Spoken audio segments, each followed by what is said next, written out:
Rompí la regla del sótano y toqué lo que estaba enterrado ahí. Desde entonces, algo me sigue pegado a la espalda y la gente en la calle se aparta sin saber por qué. El edificio donde pasó todo no era viejo de postal, era viejo de uso.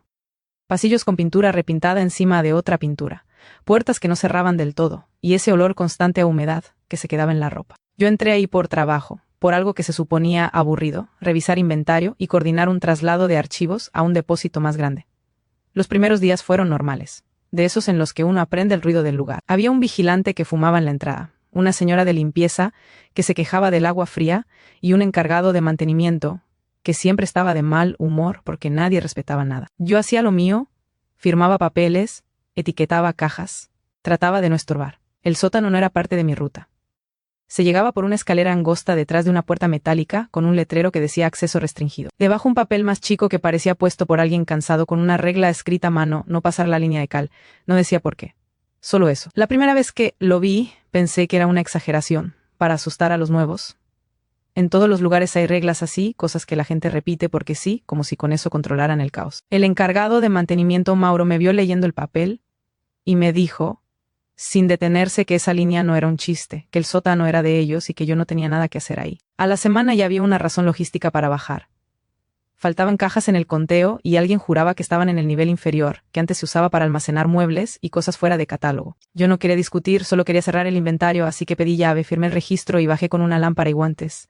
La escalera tenía escalones gastados y la baranda estaba pegajosa. Abajo el aire era distinto, más pesado, como si el lugar estuviera cerrado desde hace años, aunque las telarañas eran pocas. Había estanterías metálicas, algunas vacías, otras con bultos cubiertos con lonas.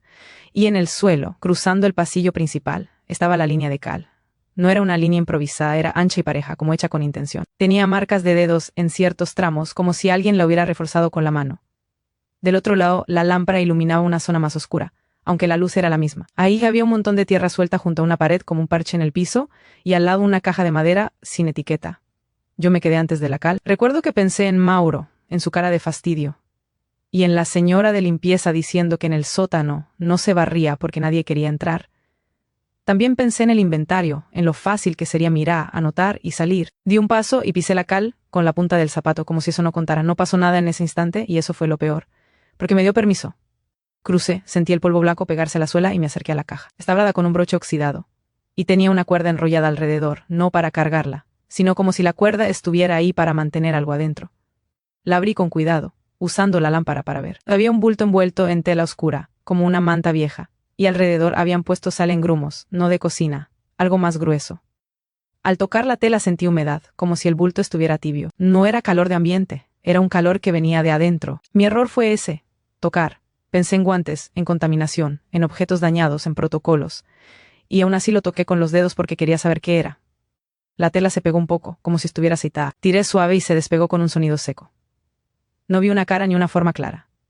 5 y algo parecido a cuero plegado con costuras torpes, y una hilera de pequeñas uñas negras incrustadas como si fueran tachuelas. No lo levanté, no lo saqué, pero lo moví lo suficiente para ver lo que había debajo.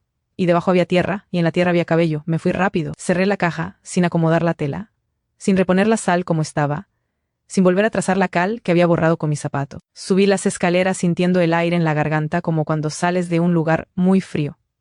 Y arriba intenté volver a la normalidad, lavar mis guantes, firmar el regreso de la llave, hacer como si nada. Esa misma tarde, cuando crucé la recepción, el vigilante levantó la vista y su cara cambió. No fue miedo teatral, fue incomodidad, como cuando alguien huele algo feo y no quiere decirlo. Me pidió mi gafete 2 veces. Miró por encima de mi hombro y di un paso hacia un lado para dejarme pasar más lejos de él. En el transporte público sentí lo mismo. La gente no se quedaba cerca. Un hombre que iba parado se cambió de lugar sin razón aparente. Una señora apretó a su hijo contra el pecho cuando yo me acerqué a la puerta. Yo pensé que era paranoia, que quizá olía a sótano y humedad, que traía polvo en el pelo. Esa noche me bañé 2 veces. Me tallé la nuca hasta que la piel se me puso roja. Y aún así, cuando apagué la luz, tuve una sensación clara, como una presión, como si alguien apoyara la palma de la mano justo entre mis omóplatos. Me giré rápido, no había nadie. Al día siguiente, regresé al edificio con la idea de bajar de nuevo y dejar todo como estaba.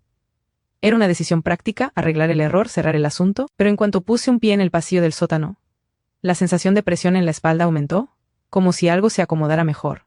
La línea de cal estaba rota donde yo había pisado. Nadie la había reparado.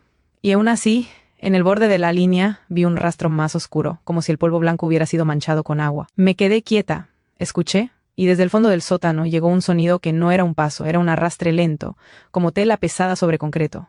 No crucé ese día. No por valentía o miedo, sino porque mi cuerpo no quiso. Sentí las piernas duras, la respiración rara, y el instinto de no moverme. Subí. Arriba fingí que tenía trabajo urgente y me quedé en mi escritorio con un dolor sordo en los hombros. Esa semana empezaron a notarlo otros. Una compañera me dijo que estaba pálida y que tenía algo en la espalda como una mancha, como sombra, y cuando intentó tocarme para quitarme lo que creía que era pelusa, su mano se detuvo en el aire. La miré y vi que se le erizaban los brazos. En la sala de juntas, un supervisor me pidió que me sentara más lejos de la cabecera porque decía que el aire se ponía pesado cuando yo me acercaba. Nadie se rió. Nadie hizo bromas. Solo movieron sillas. Yo me quedé callada, tomando notas, sintiendo esa palma invisible presionando como si me marcara el lugar. Una tarde, al salir, Mauro me detuvo en el pasillo. No me habló bonito. Me dijo que yo había cruzado la cal, que lo supo porque la línea no se rompe sola, y porque el sótano olía distinto, como si alguien hubiera abierto algo. Me dijo que, si había tocado la caja, no mintiera, porque era peor. Yo no quería decirle, pero él ya estaba mirando mi espalda con los ojos entrecerrados. Me dijo que ellos tenían una regla que no era de seguridad, era de contención. Lo dijo así como si fuera un término técnico. Me pidió que lo acompañara, que no fuera sola, que no volviera a cruzar sin él. Bajamos al día siguiente con otra persona, una mujer mayor que trabajaba ahí desde antes de que yo llegara. Se llamaba Clara. Ella traía una bolsita de tela con sal gruesa y algo que sonaba como semillas secas. No me preguntó por qué. Me miró una vez, como si ya supiera. En el sótano Clara se detuvo frente a la línea de cal. Se agachó y la tocó con la punta de los dedos, como si midiera una temperatura. Luego me dijo que la regla era no tocarlo enterrado, no levantarlo, no moverlo y sobre todo no romper el límite. Me dijo que el límite no era para que no entrara la gente, era para que algo no tuviera por dónde salir. Mauro abrió la caja con cuidado. La sal estaba revuelta por mi culpa. La tela estaba mal doblada. Clara soltó un sonido bajo, no de sorpresa, más bien de confirmación. Me pidió que me diera vuelta y me levantara el cabello de la nuca. Cuando lo hice, Clara acercó su mano, sin tocarme del todo, y dijo que había un punto frío justo en la base del cráneo. Mauro dijo que yo traía marca, como si me hubieran colgado algo invisible. Yo no sentía frío ahí, yo sentía peso.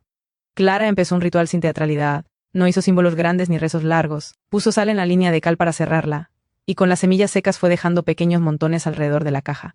Luego dijo frases cortas, como instrucciones, y me pidió que repitiera una sola, la misma, sin cambiarla. Yo repetí, no voy a escribir la frase, no por misterio, sino porque no la recuerdo completa. La recuerdo como se recuerda una contraseña después de decirla muchas veces, con huecos. La dije varias veces y cada repetición me dejó la lengua más pesada. El aire del sótano cambió. No como viento, sino como densidad. La lámpara alumbraba igual, pero había zonas donde la luz se quedaba corta, como si absorbieran el brillo. Y el arrastre que yo había oído volvió, más cerca, pegado al suelo, rodeando la caja. Clara siguió, Mauro sostenía la lámpara con el brazo tenso, y yo me concentraba en no cruzar la línea, hasta que sentí la palma en la espalda moverse, como un animal acomodándose. La presión se deslizó de entre mis omóplatos hacia mi nuca, y mi cabeza se inclinó sola, un movimiento suave, como una corrección. Clara se detuvo, y me dijo que no resistiera con fuerza. Me dijo que el ritual era para cerrar, no para pelear.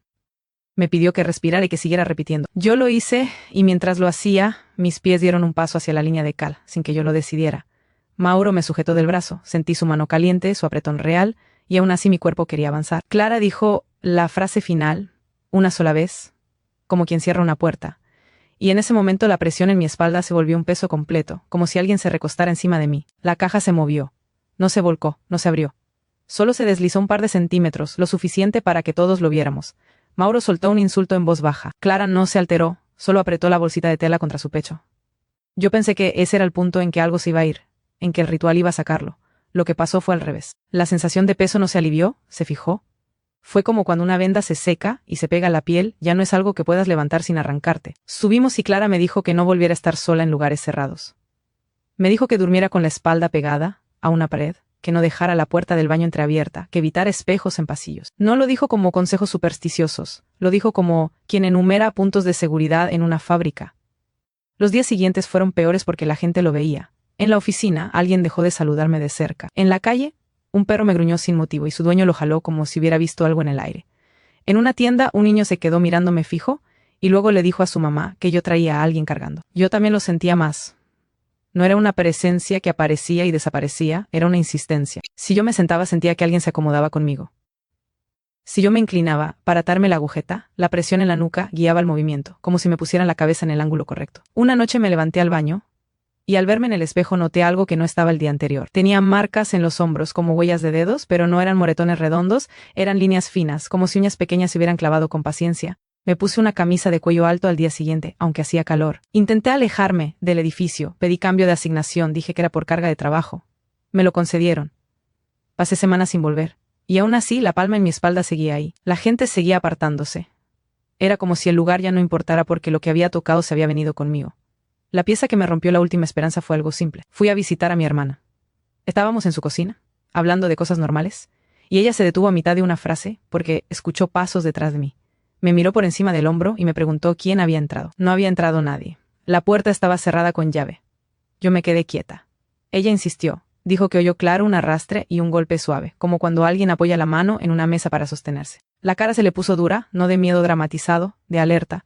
Esa noche le escribí a Mauro. Le dije que el ritual no había funcionado. Me respondió rápido. Me dijo que sí funcionó, que el error era pensar que el ritual era para liberarme. Me dijo que el ritual era para cerrar la caja y sellar la salida, y que cuando alguien rompe la cal, lo que estaba contenido busca anclaje en lo más cercano que lo tocó. Me dijo que ya no era un problema del sótano, era un problema mío. Me dijo que por eso la regla era tan simple, para que nadie se creyera excepción.